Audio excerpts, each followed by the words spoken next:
آپ اس طرح سوچیں کہ ایک امیر آدمی کے کنزمپشن باسکٹ میں ایک امیر آدمی جو خرچ کر رہا ہوتا ہے اس کے اندر امپورٹ کافی ہوتا ہے، جبکہ غریب شخص اگر خرچ کر رہا ہوتا ہے تو وہ امپورٹ کی چیزیں نہیں ہوتی، اس کی آٹے دال وغیرہ کی چیزیں ہوتی ہیں۔ تو اگر آپ انکلوسیو گروتھ کریں گے جس کے اندر آپ گروتھ لے کر آئیں گے معیشت میں، غریب لوگوں کو اور متوسط طبقے کے لوگوں کو مراد دے کر، ان کو فیسیلیٹیٹ کر کر، ان کا اسپینڈنگ پاور بڑھا کر، تو شاید آپ کی ڈومیسٹک پروڈکشن بھی بڑھ جائے گی، آپ کی ایگریکلچر پروڈکشن بھی بڑھ جائے گی، لیکن آپ کا امپورٹ بل نہیں بڑھے گا۔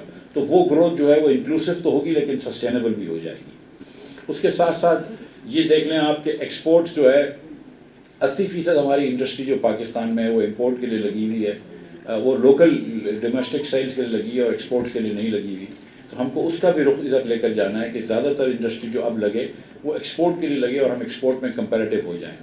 یہاں پہ یہ بات بھی بتانا ضروری ہے کہ کیونکہ توانائی بہت مہنگی ہو گئی ہے، اس لیے ہماری انڈسٹری جو ہے وہ ان کمپیریٹو بھی ہو گئی ہے اور کبھی کبھی وہ بند بھی ہوتی ہے سپلائی انرجی کی نہ ملنے کی وجہ سے۔ پچھلے نومبر میں حکومت نے ان کو کہا تھا کہ ان کو دسمبر میں کہا تھا کہ جو نومبر میں گیس مل رہی تھی اس سے آدھی دیں گے، اس کے بعد فروری کے بعد انہوں نے گیس ان کی بند کر دی تھی کافی عرصے تک اور آدھی سے بھی کم دی تھی۔ اب ہم نے اللہ تعالیٰ کی مہربانی سے کچھ دن بند رکھی تھی، لیکن اب ہم نے اللہ تعالیٰ کی مہربانی سے پاکستان بھر میں گیس کو کھول دیا ہے، ہر انڈسٹری کو گیس دے رہے ہیں۔ لیکن جو بات دیکھنے کی وہ یہ کہ اگر جس طرز پہ میاں نواز شریف کے زمانے میں ہم نے لانگ ٹرم سودے کیے تھے، اس طرز پہ اگر کووڈ کے دنوں میں سودے پچھلی حکومت کر لیتی، اور یہ جو ایک جھوٹ کا بیانیہ تھا، ایک بہتان کا بیانیہ تھا کہ لانگ ٹرم سودے مہنگے تھے اور ٹرنر لگانا غلط تھا، جس کی وجہ سے کئی لیڈران کو جیلوں میں ڈالا گیا، اور ہمارے تو اس وقت تقریباً سارے لیڈروں کو کچھ دنوں تک حکومت خانے میں رکھا ہے، لیکن وہ اگر بیانیہ چھوڑ دیتی اور ایمانداری سے کام کرتی اور اگر کووڈ کے زمانے میں لانگ ٹرم پلان کو لے لیتی سودے، تو آج یہ قسم کی جو مہنگائی ہے، جو بجلی میں ہو شبہ مہنگائی ہے، جو پیٹرول اور ڈیزل میں ہو شبہ مہنگائی ہے، جو ملک بھر میں ہر افراد جو افراد زر آیا ہوا ہے، شاید اس میں کمی ہوتی، شاید اس میں اتنی مہنگائی نہیں آتی۔ لیکن جو اس وقت خرم دستگیر صاحب یہاں بیٹھے ہیں، جو ان کے پلانٹس چلانے کے اندر ہم کو ایندھن لینا پڑ رہا ہے، وہ بھی مہنگا لینا پڑ رہا ہے کیونکہ کوئی لانگ ٹرم سودے حکومت نہیں کر کے گئی ہے۔ پھر آپ کو احسن اقبال صاحب ابھی بتائیں گے پی ایس ڈی پی کے بارے میں بھی، اور یہ بھی بتائیں گے، میں امید کرتا ہوں کہ سی پیک کے ساتھ کیسا سوتیلا پن کا سلوک کیا گیا ہے۔ اور یہ جو بات کرتے ہیں خان صاحب کے بارے میں، اور اب تو خان صاحب خود بھی، شیخ رشید صاحب خود بھی کہہ چکے ہیں کہ خان صاحب نے بارودی سرنگیں بچھائی تھیں، تو میں آپ کو ایک سچی بات بتاؤں کہ دیکھیں مسلم لیگ نون کے لیے بارودی سرنگیں صرف نہیں تھی، کولیشن حکومت کے لیے Peoples Party, J U I, M Q M, ان کے لیے بارودی سرنگیں صرف نہیں تھی، بارودی سرنگیں ریاست پاکستان کے لیے تھی۔ آج اگر معیشت کسی کی خراب ہو رہی ہے تو مسلم لیگ نون کی معیشت خراب نہیں ہو رہی، پیپلز پارٹی کی معیشت خراب نہیں ہو رہی، پی ٹی آئی کی معیشت خراب نہیں ہو رہی، پاکستان کی معیشت خراب ہو رہی ہے۔ اگر آج مہنگائی ہو رہی ہے تو پورے پاکستان کے اندر مہنگائی ہو رہی ہے۔ اگر آج بجلی کی لوڈ شیڈنگ ہو رہی ہے کیونکہ خان صاحب نے بجلی کے معاہدے نہیں کرے، بجلی کے سودے نہیں، ایندھن کے معاہدے نہیں کرے، بجلی کے کارخانے نہیں لگائے، تو وہ پورے ملک کے اندر لوڈ شیڈنگ ہو رہی ہے، وہ پاکستان کے اندر لوڈ شیڈنگ ہو رہی ہے۔ تو خان صاحب نے جو نقصان پہنچایا ہے وہ ملک کے لیے پہنچایا ہے۔ میں یہ آپ کے سامنے بات رکھنا چاہتا ہوں۔ ایف ڈی آئی کے بارے میں بات ہوئی ہے۔ ایف ڈی آئی 2017-18 کے اندر اگر 2 بلین تھی تو آج 1.25 بلین ہے پہلے 9 مہینوں میں۔ ٹریڈ ڈیفیسٹ بھی ہم سے زیادہ ہے، کرنٹ اکاؤنٹ ڈیفیسٹ بھی آج پہلے 9 مہینوں میں زیادہ ہے۔ ہر اسٹیٹسٹکس میں پاکستان پیچھے گیا ہے کیونکہ 3-4 سال ایک نااہل ترین حکومت نے فیصلے کیے ہیں، اور جتنی ہسٹورک اپرچونٹیز تھی کووڈ کے اندر، ایک once in a lifetime opportunity آتی ہے۔ اگر کووڈ ایک once in a lifetime یا ونس ان اے سینچری کی وبا تھی اور تھی، تو کووڈ کے بعد جو اس کے بعد جو تیل گیس وغیرہ سستی ہوئی، وہ بھی once in a lifetime opportunity تھی جو اس پچھلی حکومت نے مس کری۔ اور اب کووڈ کے بہت مضر اثرات تھے، ظاہر ہے کہ ہمارے بڑے بھائی بہن انتقال کر گئے، دنیا بھر میں جانوں کا نقصان ہوا، لیکن پاکستانی ریاست کو فائنینشیل نقصان نہیں ہوا تھا۔ $4 بلین سے زیادہ آپ کو G20 کے ملکوں نے پیمنٹس مؤخر کر دی، آپ کو آئی ایم ایف نے $1.5 بلین ایڈیشنل دیا، پروگرام کو انہوں نے سسپینشن میں ڈال دیا یا ڈیلے کر دیا، تو بہت ساری دنیا بھر نے آپ کو مراد دی، لیکن آپ نے اس مراد سے کنسالیڈیٹ نہیں کری اپنی فسکل پوزیشن میں، اور وہیں پہ آپ ولنریبل ہو گئے، تو جیسے ہی آپ کی گروتھ آئی آپ واپس کرنٹ اکاؤنٹ ڈیفیسٹ میں پھنس گئے۔ آج کل آج کل جو حالات ہیں کہ جتنی قیمت بڑھ گئی ہے آپ کی گندم کی، اور یہ بھی آپ کو بتاتا چلوں کہ گندم بھی آج امپورٹ کرنی پڑ رہی ہے. اس سال 3 ملین ٹن گندم ہم امپورٹ کریں گے، جس کے اندر کچھ اسٹریٹجک ریزرو میں بھی ڈالیں گے اور کچھ اپنے استعمال میں بھی لے کر آئیں گے.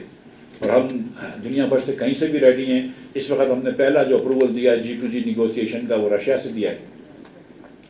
تو ہم گندم بھی امپورٹ کریں گے. یہ وہ گندم تھی جو 2017-18 میں ہم ایکسپورٹ کر رہے تھے.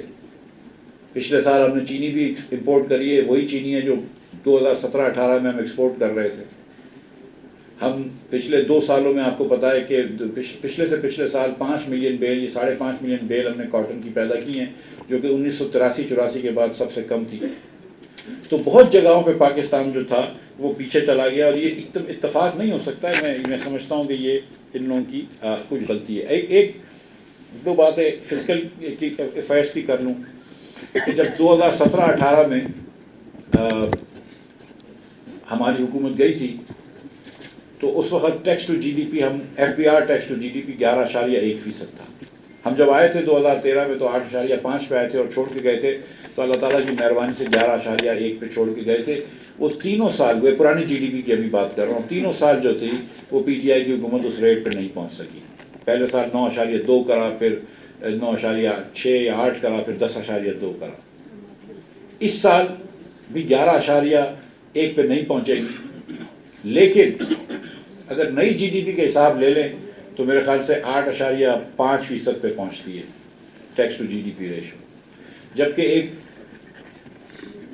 اتنے بڑے ملک، ایک نیوکلیئر پاور ملک کے لیے میں سمجھتا ہوں کہ 15% سے کم tax to G D P نہیں ہونا چاہیے، اور ایکسپورٹ بھی 15% سے کم نہیں ہونا چاہیے. 15% export to G D P ہونا چاہیے. اور میں اب بھی یہ سمجھتا ہوں کہ ہماری گو کہ اس سال بہت انکریز ہوئی ہے، 50% امپورٹ انکریز ہوئی ہے. لیکن میں اب بھی یہ سمجھتا ہوں کہ پاکستان میں مسئلہ یہ نہیں ہے کہ ہماری امپورٹ زیادہ ہے. پاکستان میں اصل مسئلہ ہے وہ یہ کہ ہماری ایکسپورٹ بہت کم ہے. اس سال جب ہمیں حکومت کی ذمہ داری ملی تو اس دنوں میں جو ہمیں پریزنٹیشن دی گئی اس کے تحت ہم کو وفاقی حکومت کا ڈیفیسٹ 5600 ارب روپے کا نظر آ رہا تھا، اور اگر پورے ملک کو ملا لیں تو 5100 ارب روپے کا تھا. ہم کوشش کر رہے ہیں کہ اس کو کم کریں. لیکن یہ بات یاد رکھیے کہ پہلے سال جب اسد عمر صاحب اور کچھ عرصے کے لیے حفیظ شیخ صاحب وزیر خزانہ تھے تو 9.1% جی ڈی پی کا انہوں نے ڈیفیسٹ کیا تھا، جو کہ عرصے میرے خیال سے ریکارڈ ہے، یہ نیگیٹو ریکارڈ ہے. ہمارا ایوریج ڈیفیسٹ جو تھا وہ 5.7% تھا 5 سالوں میں، اور ہمارا اگر پیسوں میں دیکھا جائے تو 1650 ارب روپے کا ڈیفیسٹ تھا. اور اس سال PTI کا ڈیفیسٹ تقریباً 5000 ارب روپے کا ہوگا، جو ہمارے ڈیفیسٹ سے 3 گنا سے بھی زیادہ ہے. اور 4 سالوں میں یہ آپ بات سن چکے ہیں پہلے بھی، 4 سالوں میں، پونے 4 سالوں میں خان صاحب نے جتنا قرضہ لیا ہے تقریباً 20,000 ارب روپے، جو اس سے پہلے پاکستانیوں نے لیاقت علی خان صاحب سے لے کر ناصر الملک تک جتنے بھی 19 وزیر اعظم آئے، اس کے اندر کچھ صدور بھی آئے، کچھ فوجی جنرل بھی آئے، ان سب نے مل کر جتنا قرضہ لیا تھا 71 سالوں میں، اس کا 80% قرضہ خان صاحب نے پونے 4 سال میں لیا. لہذا جس سال ہم چھوڑ کے گئے تھے اس سال ہم نے 1500 ارب روپے ڈیٹ سروسنگ کری. اس سال ہم 3100 ارب روپے سے زیادہ کی ڈیٹ سروسنگ کریں گے، اور اگلے سال ہمیں لگ رہا ہے کہ 3900 ارب روپیہ آپ لوگ خرچ کریں گے سود کے اوپر. 3900